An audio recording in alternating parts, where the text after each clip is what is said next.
అయితే ఒక మనిషి ఇక్కడ ఒక 10 మంది ఉంటే వాళ్ళ మైండ్‌లు బుర్రకో బుద్ధి అవును. అంటారు. బుర్రకో బుద్ధి. ఒక్కొక్క బుద్ధిని బట్టి వాడి ఆలోచన అవును. ఉంటుంది. తప్పదు. నాకొచ్చిన ఒక ఆలోచన, ఒక సైంటిస్ట్‌కి వచ్చిన ఒక ఆలోచన, లేకపోతే ఒక కూలివాడికి వచ్చిన ఆలోచన వేరు వేరుగా ఉంటుంది. అవును.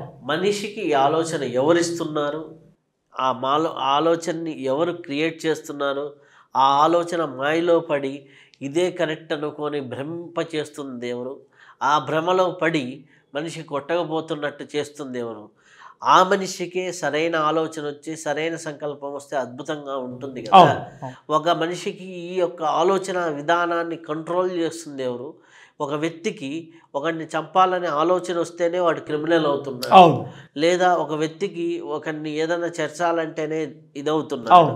ఈ ఆలోచనలు ఇస్తున్నది వేరే వాళ్ళైనప్పుడు, ఆలోచిస్తున్నది కల్పిస్తున్నది వేరే వాళ్ళైనప్పుడు, ఈ కర్మ చేసే జీవుడు కర్మ చేస్తూ ఉంటాడు. ఈ కర్మ చేస్తున్నప్పుడు వీడికి కర్మ ఆపాదిస్తూ ఉంటారు. ఆలోచన సృష్టి ఇస్తున్నది వేరేవాడు, జరిపిస్తుంది వేడు, కానీ కర్మ మాత్రం ఈ జీవుడికి. అలాగే ఆలోచన ఇస్తున్నది ఎవరు? ఆలోచన ద్వారా కర్మ ఎలా వస్తుంది? కర్మ వీడికి ఎలా అంటుతుంది? ఆలోచన ఇచ్చిన వాడికి ఎందుకు అంటటం లేదు? చాలా బాగా లోతైన ప్రశ్న. ఈ మధ్యకాలంలో ఈ ఈ ఈ మాట అడిగిన వాళ్ళు నాకు కనపడలేదు. మీరు అడిగారు, బాగుంది. దానికి అర్థం ఇప్పుడే చెప్తాను. అది ఆత్మస్వరూపంలో ఉండేటువంటి ప్రకాశ రూపంలో ఉండేటువంటి దానిని మనం ఆత్మగా పిలుస్తాం. ఆత్మ సంచితంగా పూర్వజన్మకి సంబంధించినవి చేస్తూ చేస్తూ ఆ అనుభవం కోసమే ఈ ఆత్మ ఈ ప్రవేశం జరుగుతుంది, ఈ బాడీలో ఎంటర్ అవుతుంది. అయినప్పుడు అవి ఈ బాడీలోంచి చేస్తుంది. అది కర్మ ఈ బాడీ ద్వారా చేస్తుంది. ఈ శరీరం పాపం అమాయకురాలు, దానికి ఏం తెలియదు. అది సంకల్పం చేస్తేనే ఈ బాడీ చేస్తుంది. తేటతెల్లమైపోయింది. ఈ చేసినప్పుడు ఫలితం దానికి చెందుతుంది.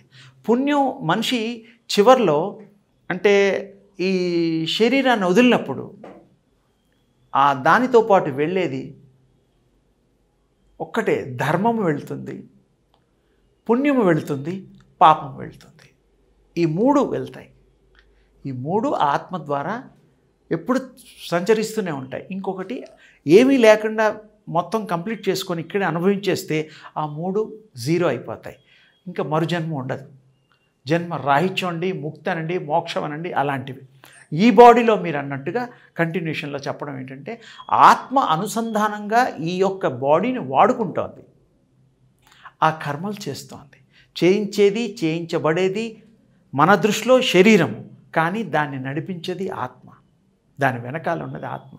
ఆత్మ పనులైన తర్వాత శరీరం చెయ్యదు, నిశ్చేష్ట అయిపోతుంది. అంటే ప్రాణం లేనిది ఈ శరీరం పనిచేయదు కదా. Just like robot. ఇప్పుడు రోబోట్స్ ఉన్నాయి, మనం చూస్తున్నాం, అన్నీ కనిపెడుతున్నారు. చైన్లు కోస్తున్నారు, రకరకాల మోస్తున్నాయి, రాళ్ళు రప్పలు, రోడ్లు వేస్తున్నాయి ఫారిన్ కంట్రీస్లో. దాన్ని ఏంటి, మెమరీ ఉంటుంది, దాని ప్లానింగ్ అంతా చిప్ రూపంలో పెట్టి రిమోట్ చేస్తే ఆ పనులన్నీ చేస్తోంది. ఇక్కడ అవేమీ అక్కర్లా, ప్రాణశక్తి చేయిస్తోంది. ప్రాణశక్తి చాలా గొప్పది, లెక్క పెట్టలేనన్ని కోటాను కోట్ల రెట్లు ఎక్కువ. అందుకని ఆ యొక్క ఆలోచన కూడా దానిదే. అది సంకల్పం అంటారు. ఆలోచనలు మీ భాషలో సంకల్పం. అది సంకల్పించుకుంటోంది, ఈ పని, ఈ పని, ఆ పని, ఇతరులను కూడా మార్చే పని కూడా అది చేస్తుంది. సంకల్ప సిద్ధత్వం, సంకల్ప మహాయజ్ఞం ఇది ఆత్మ చేస్తుంది. ఆత్మ ద్వారానే ఇవన్నీ జరుగుతాయి. ఆత్మని మనం చూడగలుగుతాం కూడా. మీ ప్రాక్టీస్లో ఆత్మని మీరు చాలా స్పష్టాతి స్పష్టంగా చూడగలుగుతారు. మిమ్మల్ని మీరు అర్థం చేసుకోగలుగుతారు. ఇతరుల ఆత్మలు కూడా మీరు చేసుకోగలుగుతారు. ఇక్కడుండే ఫ్రెండ్షిప్, ఇక్కడుండే చుట్టాలని కూడా శరీరాలు వదిలిన తర్వాత కూడా మీరు వాళ్ళతో స్నేహం చేయగలుగుతారు. అంటే కనెక్ట్ అయి ఉన్న వాళ్ళతో మాట్లాడగలుగుతారు ఆ లోకాల్లో, ఆత్మలోకాల్లో. లేకపోతే మాట్లాడరు. పని లేనప్పుడు పక్క నుంచి ఎంతమంది వెళ్ళినా పట్టించుకోం మనం. పని ఉన్నప్పుడు వాడికి మనం ఇంపార్టెన్స్ ఇచ్చి పలకరించి మాట్లాడి పరిచయం చేసుకుంటాం. ఈ ఆత్మల్లో కూడా ఫ్రెండ్షిప్స్ ఉంటాయి, వాటికి కూడా ప్రేమలు ఉంటాయి, కనెక్షన్స్ ఉంటాయి, అన్నీ ఉంటాయి. అందుకని ఆత్మని మన అవగాహన చేసుకొని ఆత్మలోచన కనుక మనం చేయగలిగితే అది మహాసంకల్పం, సంకల్ప విశ్వరూపం అవుతుంది. చాలా తేలిగ్గా చెప్పాను. చాలా సంతోషం స్వామీజీ. చాలా అద్భుతమైన విషయాలు మాతో పంచుకున్నందుకు చాలా చాలా కృతజ్ఞతలు.